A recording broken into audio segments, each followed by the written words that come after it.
Hey guys, Ross here from Warrior Trading. We're going to go over my reversal day trading strategy. This video is a two-part video. We're going to look first at a live trade that I took today on ABY where I got long at 21.42 with a 20-cent stop and scaled out for over $1 of profit. After we look at that trade, we're going to go into an actual webinar where I talk about the reversal trading strategy and all of the details. I'm going to explain how I find the setups, what I look for, my entry requirements, my exit requirements, and give you all of the nitty-gritty details that you need to know in order to trade this strategy with me. Alright, so anyone that's interested in joining us, you can find us over at warriortrading.com. Our chat room is live every day, Monday through Friday, starting at 8:30, 9 a.m. and running until the close. All right, anyone with questions, feel free to email me, ross@warriortrading.com. And now we're going to jump in to the live trade that I did today on ABY. This was the setup, the big sell-off, bottoming out, $21 support, got long, 21.42 for the move here. This moved all the way back up to 23.28. And one of the things that I'll tell you a little later in this class is that we can't always anticipate when stocks are going to make big moves, but we know that most moves will get reversed. There will be a correction, and so we look to jump in as the tide is beginning to change and ride that momentum back up. All right, so we're going to go in here to the live trade. Again, anyone with questions, feel free to email me. Hey guys, alright, so I'm watching this ABY here for a possible bottom bounce. We've got daily support, you can see down at $21.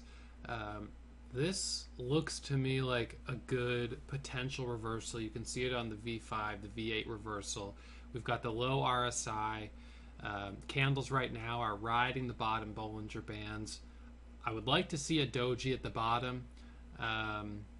We had that little pop right there, but it didn't quite hold. I wish we had more consecutive red candles on the 1 minute chart so we could take a possible 1 minute entry. But I'm going to watch this around the $21 price area just to see if we get a little bit of a bounce there. Generally with these reversals, you know, we're looking for the action around the whole dollar for an over-under type of thing. So I'm thinking maybe a flush down to 21 and then maybe a dip down below it and catch the move back up over 21. We'll see how it looks. I'm going to keep watching this here and let's see if anything else shapes up. But this is, I think this will be a good one. So let's keep watching it. I'm watching this ABY. High of the last candle right now is 21.42. I'm watching this to take 1,000 shares long at 21.42 with a 20-cent stop. So 21.22 will be my stop. Profit target is 22.50. That's the VWAP. I think this actually has the potential to even get further than that, but that'll be the first profit target. So let's see if this goes. We need this 1 minute candle to make a new high. That'll be my entry. Okay, I'm long at 42. Needs to get over 21.50. There we go. I'm going to put my stop at break even. Don't want to get stopped out. I really want to try to hold this and let it work. So I'm long ABY at 21.42. for a bottom bounce. High of the last 5 minute candle is 21.78. Now we knew that this had support at 21 and it wouldn't have been a bad idea to try to take 100 shares or 200 shares down here at 21.11, 21.15 with a stop down 20 cents. So you could get in with a stop at like $20.90. So you're kind of scaling in, expecting that it may continue to drop. You'll add another 100 below the figure and hope it comes back up. Hard stop would be at $20.85 or something like that. So we're up 23 cents on ABY right here. All right, come on, let's see if we can get a nice move on this. There we go. Okay, it just sold half at 21.83. 40 cents profit. Adjust my stop to definitely break even. The low of the last 1 minute candle is 21.57. NFLX Netflix hitting an all-time high 118.90. 634, gain of 5.5% for Netflix NFLX. So we've got the 9 moving average here coming down at $22.20. That's the first target, the 9. Second target would be the 20. Third target would be the volume weighted average price. So right here, we've got to break over this moving average on the 1 minute. $22, we know we might run into a little resistance at that whole dollar. There we go. SHPG.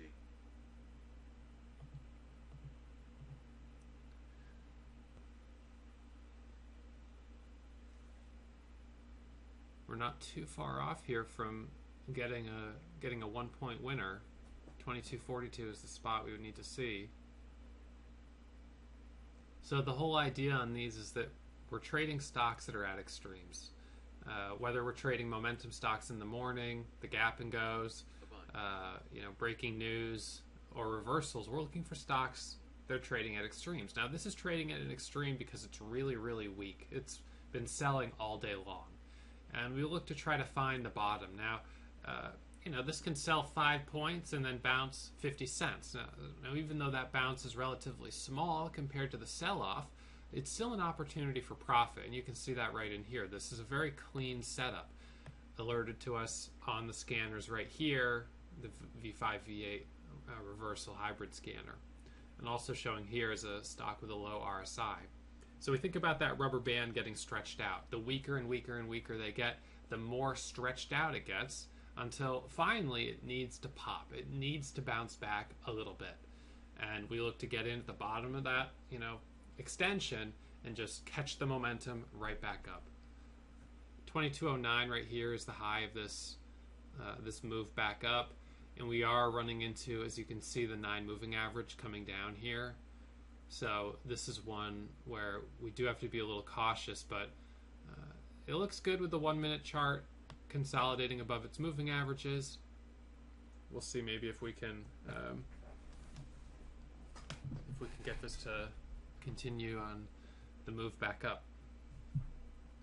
Some traders might think about flipping short here, selling the long position and then getting short with the target of moving back down to the low. Now, we're not that far off the low, but you could get a nice little sell-off. The problem, though, is that we were bouncing off a pretty significant daily support level of $21. If we didn't have any nearby support, I would be more inclined to go ahead and flip short if this breaks down. But because we bounced off a really, really solid support level, I'm thinking that this is a better chance of trending up, maybe even for the rest of the day. So 22.15 here on the ask. I want to try to get 1 point out of it. That would be selling at 22.42. So generally, the way I size is going to be based on the stop and how much I'm willing to risk. So if I'm going to risk generally not more than $500 per trade, sometimes as little as $200 if I'm not really confident. And of course, if I can sell for a loss sooner because it's not working, I'll do that. But worst case scenario, the loss on this was looking like maybe $300, and that meant that I could take, $300 loss meant I could take 1,000 shares. If I was willing to risk 600 or 700, I could have taken more size. So I make sure that all of my risk on any trade is capped at about $500, with the profit potential to make 500 to 1,000. Depending on the strength of the setup. But something we talked about earlier today is the importance of building your cushion each day. The cushion is your profit from the first few trades. So if you do 3 or 4 trades in the morning and you can get yourself up $300-400, now you have a cushion on the day. It's a backstop. Worst case scenario, you adjust your stop on the day to $100 daily profit. So if you're up $400 and you give back $301, you say, all right, I'm done for the day. I'm going to walk away with $99, a little bit of profit. I'm not going to risk letting this day go red. You don't want to go from green to red. So getting that cushion is really important.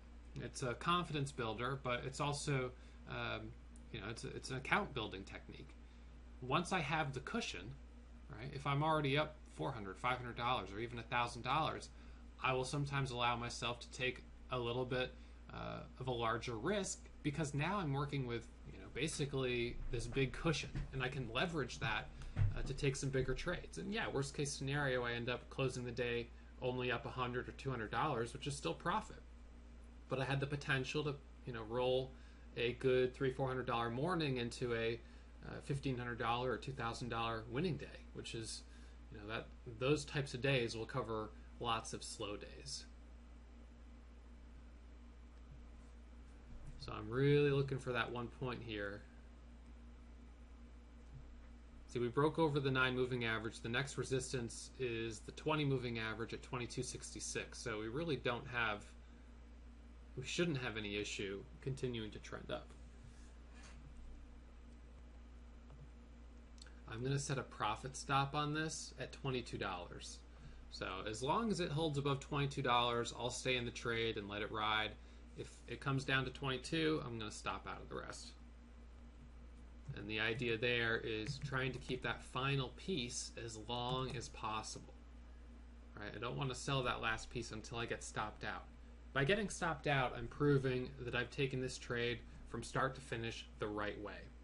It's very frustrating when you're in the habit of selling your winners too soon and holding your losers too long. And a lot of traders do that. There's a fear of loss, and that fear of loss makes you sell trades really quickly because you're up $100 and RATE December 7th. You know how quickly it can go against you, so you just take the $100 profit. And maybe it would have been a $500 winner, but you're just happy to take the $100 profit. And then on the flip side, when you're down 100 or 200, you're afraid to take the loss. You don't want to make that loss real, and so you just hold it, thinking that maybe it'll bounce back. Maybe this will recover, and it just gets worse and worse and worse until finally you're faced with having to take the loss, and it ends up being much worse than before. And you say, I'm never going to do that again, but you end up doing it again. It's something that new traders do all the time, and a lot of the students in our course are working through those emotions. And the best strategy is a strategy for emotional conditioning. We teach our traders on a 3-month trading plan to increase their risk slowly, starting with a small share size. So by starting small, you can begin to experience the emotional frustration of loss, and the frustration of seeing a winner turn into a loser. But you train yourself to just take the loss and bail out, because you know that's the right thing to do, and when you're trading 100 shares that the profits really don't matter. As a new trader, it's not about being profitable, it's about building a foundation for a career as a trader, a foundation for your future success. So that's going to be focusing on your statistics. What's your percentage of success? What are your average profits versus your average losses? Those are the type of things that we really want to focus on with all of our new students. All right, so we've got a high here of 22.40, 2 cents off getting 1 point of profit. There's 40, come on, 42. Now we really don't have any resistance on this up until 66, or 64 now, so this should just continue to grind up.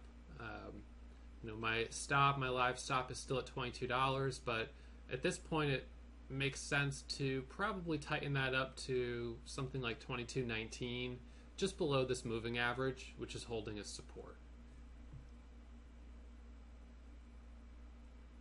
Okay guys, so let's get started with the webinar portion of this video. We're going to go over the reversal trading strategy in all of its details.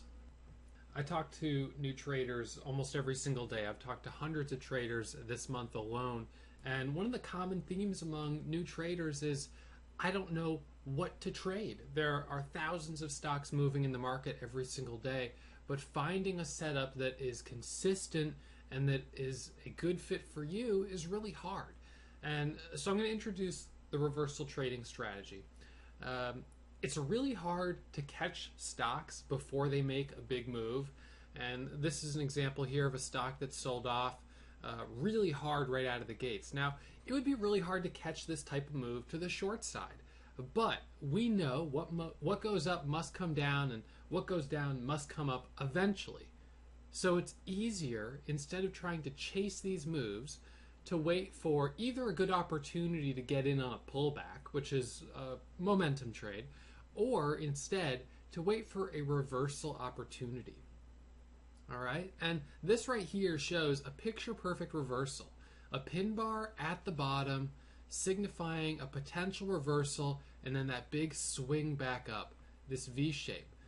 All right, and we took this long right off the bottom with a tight stop at the low of day and trailed that stop up for a really nice 6-to-1 profit-loss ratio. All right, and you can see we found this stock right here on one of our stock scanners. Now, the advantage of reversals, the big one is that, like I said, it's difficult to anticipate when stocks are going to make big moves, but we know that almost all of the big moves will eventually be corrected. So one of the big advantages is the opportunity to watch stocks that are running up while slowly calculating possible resistance points, possible areas that could provide a good reversal opportunity. And it allows you to, instead of feeling like you need to be impulsive or rush into the trade, to watch the trade develop and wait for the momentum to begin to shift. All right, so when you're looking at reversals, you want to make sure that you only trade extremes. So the example we just saw was a stock that made an extreme move to the downside, and then that move got reversed. Now, a stock that's just been slowly selling off all day long usually isn't suitable for a reversal. Instead, we want to think of stocks the way we think of a rubber band. We want to get them really stretched out to the downside, or the upside for a shorting. That means we want to see the big extension, a lot of volume, all right? And then we look for a couple of key indicators that are going to suggest that the tide may be about to turn, and that's when we take the position, all right? What goes up must come down. Here's a trade that we took on VA, a nice big move up from $34 at the open up to $36.50, and then that quick pullback. Right? Oftentimes, these stocks will give up hours worth of progress in a matter of minutes. So being able to time the reversal is really critical. All right, now the key to success with top and bottom reversals is trading the extremes. So there are a few things that I look at in order to quantify an extreme. One is going to be a high or low RSI. That's the relative strength index. So an RSI above 90 or below 10 are going to pique my interest. A candle outside the Bollinger Bands is going to pique my interest. Right? And also 5 to 10 consecutive candles ending with a pin bar or a doji is definitely going to strike my interest. Now, there are times where we'll have 5 to 10 consecutive candles and they may not have had a lot of price action. So they may be drifting down slowly but not quickly enough to give us the feeling that it's a good reversal. So we kind of look for a combination of these indicators all occurring at the same time. So what I'm going to teach you here is how to find reversal setups using stock scanners, how to read the Bollinger Bands to find extremes, how to use pin bar candlesticks to take an entry, how to understand where to set your stops and your profit targets, and how to trail your winners. This is important. This is a strategy that is really successful for me and has one of the best profit-loss ratios. Your profit-loss ratio is your average winners versus your average losers. And a lot of new traders end up trading with a very poor profit-loss ratio because they sell their winners too soon and they hold their losers too long. It's a very common habit among new traders.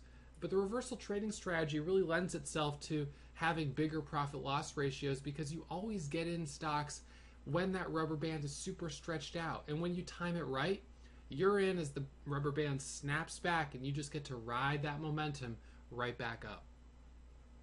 All right, so we find these setups using stock scanners powered by Trade Ideas. all of the scanners that we use, we share with our students in our trading courses. All right, now this is a proprietary scanner that I've developed over the last few years, the V5 V8 hybrid, and this is a scanner looking simply for RSI extremes. You can see looking for RSI below 20, and then down here you can just barely see the green above 80. All right, so what we're looking for are stocks that are really stretched out, and we give the filters all of those data points. So we need a certain RSI level, we need a certain number of consecutive candles, the position within the Bollinger Bands, and so on and so forth. Here's a candle outside the Bollinger Bands. Okay, now the Bollinger Bands, they're right here in pink. This is just your standard 20 period with a 2 standard deviation. Most of the price action on any given day will occur inside the Bollinger Bands. So it's very rare to see a candle fully outside the Bollinger Bands. It indicates an extreme situation for the stock. All right, and that's what we're looking for, stocks trading at extremes. This stock here, Pepsi, made a big move up from 96 up to 97.60, topped out here. We got short, recognizing this stock had a high RSI. It had a candle outside the Bollinger Bands. It had 6+ consecutive green candles, and the final candle was taking the form of a pin bar. We short up here with a stop at the high of day and a profit target of a return back down to our moving averages and potentially back down to the VWAP, the volume weighted average price. And here's an example of a bottom bounce, again with a candle outside the Bollinger Bands. Low RSI, 1, 2, 3, 4, 5 consecutive red candles, with the final candle showing as a pin bar, doji, hammer, kind of, in-between candle. But definitely a candle of indecision at the bottom of a sell-off that peaked in pretty high volume. All right, so on this one, we got long here at 77.75 for the bottom bounce. And we got this nice move here up to, looks like a high of 78.50. Stop was 77.20. Now a pin bar is a candle that has a longer wick than the body of the candle.